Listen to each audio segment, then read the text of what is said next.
सो vertical circular motion में, vertical path में है, वर्टिकल सर्कुलर मोशन में मैंने आपको कई बार बताया है कि भाई इसमें आप इक्वेशन ऑफ मोशन के जैसा, फ्री फॉल के जैसे इक्वेशन लगा सकते हो। मैं बार बार प्रूफ करके भी उसको दिखाता हूँ, अभी दिखा देता हूँ आपको।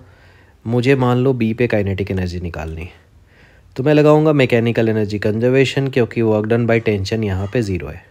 तो मैं लिखूँगा kinetic energy at A and potential at A should be equal to kinetic energy at B plus potential energy at B. Now see, A पे काइनेटिक एनर्जी क्या है बच्चों? हाफ एम वी ए का स्क्वायर, ठीक है। Potential energy मैं यहाँ पे रेफरेंस ज़ीरो ले लेता हूँ, यहाँ पे इस पॉइंट पे। तो बी पे अगर आप देखते हो तो काइनेटिक एनर्जी आप लिखोगे half m v b square, potential energy होगी हाफ एम जी एच, और ये हाइट जो होगी ना इतनी होगी ए से बी के बीच की। और वो हाइट कितनी है? ये टोटल है एल, उसमें से ये एल कॉस 30 माइनस करना है मुझे। तो ये आता है, सपोज़ मैं इसको भी फ़िलहाल एच लिख देता हूँ आपको ये दिखाने के लिए कि जैसे ही आप हाफ एम यहाँ से कॉमन ले लोगे तो ये वैल्यू आ जाएगी वी ए स्क्वायर, ठीक है, equal to v b square plus 2GH, and it is like free fall. ये फ्री फॉल के जैसा है।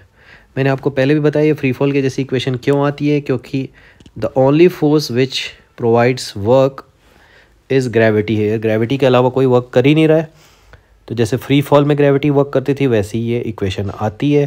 तो अगर आपको ये डायरेक्टली पता है तो ये इक्वेशन आप बहुत फास्ट करोगे, ये सारे स्टेप्स लिखने नहीं पड़ेंगे, और ना ही हम अगली बार इसको लिखेंगे, क्योंकि ये मुझे सी के लिए भी लगाना है।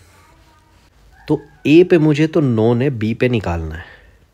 तो बी पे जो काइनेटिक एनर्जी या सॉरी स्पीड का स्क्वायर आएगा वो आएगा वी ए का स्क्वायर, मतलब 10 का square which is 100 minus 2GH।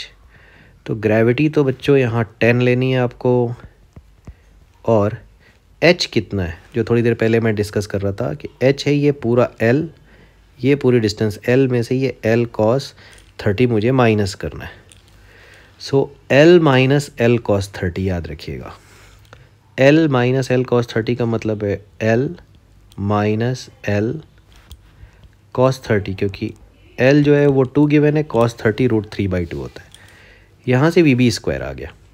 Similarly अगर मैं वी सी स्क्वायर के लिए निकालूँ बच्चों तो इक्वेशन यही आएगी, ठीक है। तो वी सी स्क्वायर के लिए भी वैल्यू क्या आएगी? V c square equal to v a square minus 2GH, बिल्कुल ऐसे ही। बट उस केस में h कौन सी होगी?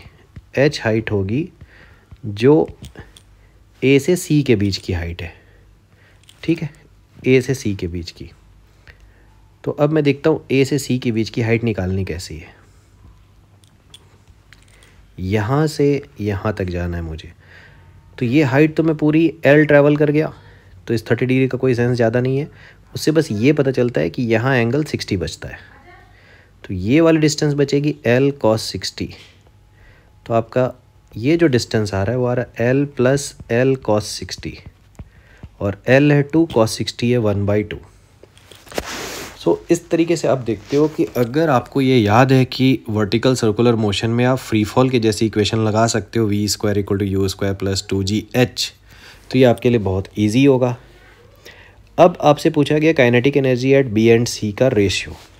तो भाई काइनेटिक एनर्जी आप ध्यान से देखना, बी एंड सी पे काइनेटिक एनर्जी अगर मैं लिखता हूँ तो ऊपर आएगा हाफ एम वी बी का स्क्वायर, और नीचे आएगा हाफ एम वी सी का स्क्वायर।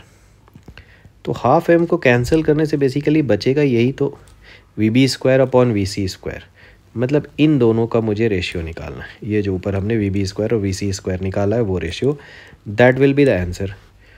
ऊपर क्या बच रहा है ध्यान से देखना, ये 2 को कर दो कैंसिल, ये 2 को कर दो कैंसिल। तो ऊपर है 100 माइनस 20 इंटू 2 माइनस √3, और नीचे है